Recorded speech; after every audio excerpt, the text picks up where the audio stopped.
Жалпы мен ойлаймын, сіздердің көптеріңізде Instagram әлеуметтік желісі бар. Сол себепті бірінші сабақ қиындық тудыра қоймайды. Егер жоқтарыңыз болса, Play Marketке кіресіздер. Play Marketке кіргеннен кейін Instagram деп жазасыздар. Міне осылай жазғаннан соң сіздерде ұстамай деп тұрады, менде актив деп тұр. Себебі мен бұрын Instagram әлеуметтік желісіне тіркелген болатынмын. Енді қазір Instagramға кіріп көрейік. Міне кіргеннен кейін өздеріңіздің ашқан Instagram желісіндегі парақшаларыңыз шығатын болады. Енді мен сіздерге түсіндіріп өтейін, жалпы қалай болатындығы жайлы. Біріншіден Instagram ашқаннан кейін жоғары жағына қарасаңыздар, атау отыратын мынарада.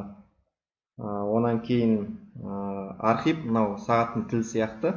Осыған қарасаңыздар, архив бұл, яғни кейінгі сабақтарда түсіндіріп өтемін. Жаңа сіздер история салған кезде немесе белгілі бір посттар салған кезде өзіңізге қажетсіз, бірақ сақтауға керек болатын болса, осыны архив деп қоясыздар. Историядағы материалдарды кейін осы архив арқылы тауып алуға болады. Онан кейін мына жақ оң жақ бұрышына қарасаңыздар, осындай 3 сызық болады. Онда жаңағы настройкаға кіру арқылы сіздер жаңағы Instagram парақшаларыңызды әрлей аласыздар. Бұл да екінші сабақта түсіндірілетін болады. Енді мұнараға қарасаңыздар, басты бетте, яғни сіздер өздеріңіздің сапалы түсірілген бір суреттеріңізді қоясыздар, немесе жаңағы жеке компанияларыңыз болса, немесе өздеріңіздің жеке парақшаларыңыз болса, солардың логотиптерін қоятын боласыздар. Логотип сапалы болу керек, және мынау дөңгелекшенің ішіне нақты сиып тұратындай болуы қажет. Мұнараға қарасаңыздар, 36 деген мендегі мынау, бұл жаңағы менің салған посттарым Instagramға. Подписчик деген мынау өздері тіркелген адамдар, 22100 адам. Подписки деген ол сіздің өзіңіздің жазылған адамдарыңыз.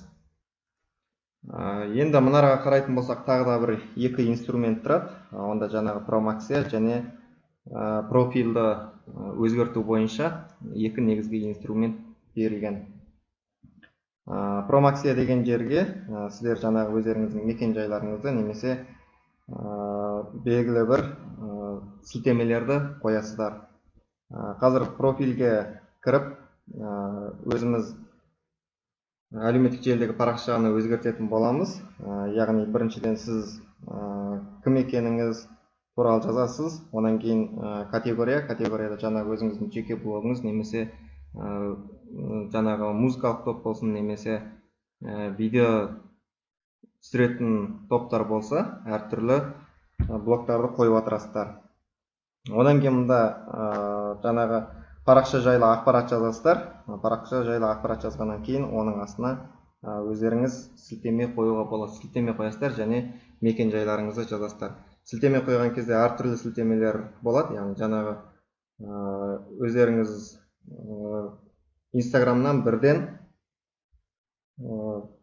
WhatsApp желісіне өтуге болады, немесе YouTube'тың, Facebook'тың, тағы басқа әлеуметтік желілердің сілтемелерін қойып отыруға болады. Бұл сілтемелерді қалай қою керек екендігі жайлы тағы да келесі сабақта түсіндіретін болам. Онан кейін мұнда астына қарасаңыздар, мұнда IGTV функциясы арқылы сіз видео тарата аласыз. Онан кейін мына жақта жаңағы актуальности, яғни қызықты беттерді қосасыздар.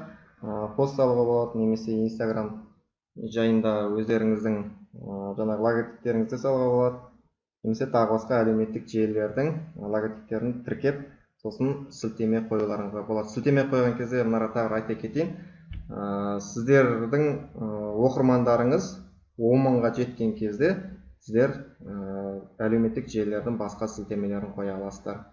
Ал 10 мыңға жетпесе, тек қана жаңағы бас жағындағы профиль арқылы кіріп, WhatsApp желісінің сілтемесін қоюға болады. Осымен біздің бүгінгі бірінші сабағымыз аяқталды. Екінші сабақта біз жаңағы парақшаны әрлеу арқылы сатылымға дайындайтын боламыз. Бірінші сабақ сіздерге түсінікті болды деп ойлаймын. Егер Инстаграмды аша алмай жатсаңыздар, осы видеоны қарап шығыңыздар. Қазір мен сіздерге Инстаграмнан қалай парақша ашу керегін үйретемін. Ол үшін бірінші Инстаграмға кіресіздер. Енді регистрация жасаймыз. Астыңғы жағына түсіп, регистрация не телефон номермен, болмаса электронный адреспен ашуға болады. Міне, мына жерде телефон дегенді басқанда телефон номермен ашамыз, электронный адресті бассаңыздар, электронный адреспен ашуға болады. Енді біз қазір телефон номермен парақша ашуды көрсетемін. 778 386 63 00 деп мен өз номерімді жаздым. Сіздер де әркім өз номерін жазады, Сол кезде сіздерге код келу керек. Сол кодтың келгенін күтесіздер. Енді бізге міне код келді. Осы келген кодты осы жерге жазамыз. 426 830 Дали деп басамыз. 6 санды код келу керек. Енді имя и фамилия деген жерге аты жөндеріңізді жазасыздар. Мысалға, Архабаева Арайлым. Парольді өздеріңіз ойластырып жазасыздар. Мысалы, 1, 2, 3, 4, 5, 6 деп алайық. Далее басасыздар. Номермен, парольді өздеріңіз придумать етіп жазасыздар. А деп парольді өзгертейік. Далее басасыздар. Кішкене күте тұрасыздар, загрузка жүреді. Пропусти. Контактларыңыздың ішінен де сразу подписаться жасауға болады, но біз пропустить етеміз. Далее пропустить деп.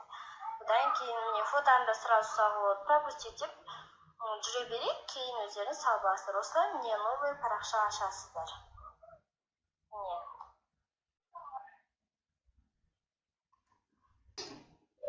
Міне достар, осылай ашасыздар. Осымен біздің бірінші сабағымыз аяқталды.